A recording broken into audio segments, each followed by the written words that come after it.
Iran Israel সংঘাতে ইসরায়েলের হামলায় ইরানিদের হতাহতের সংখ্যা প্রকাশ করেছে ইরানের স্বাস্থ্য মন্ত্রণালয়। যুদ্ধবিরতি কার্যকরের আগে ইরানে ইসরায়েলি হামলায় 6 শতাধিক ইরানি নিহত হয়েছে বলে জানা গেছে।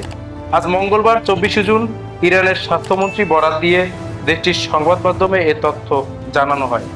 ইরানের স্বাস্থ্যমন্ত্রী মোহাম্মদ রেজা জাফরগানি বলেন, গত 13 জুন থেকে ইসরায়েলি হামলায় অন্তত 606 জন নিহত ও 5000-এর বেশি মানুষ আহত হয়েছেন।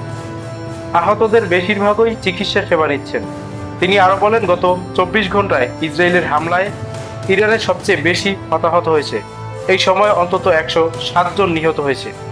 তবে ইরান ও ইসরায়েলের সংঘাতের পর্যবেক্ষণকারী মানবাধিকার গোষ্ঠী human rights activist in Iran জানিয়েছে, সংঘাতে প্রকৃত নিহতের সংখ্যা সরকারি সংখ্যার প্রায় দ্বিগুণ।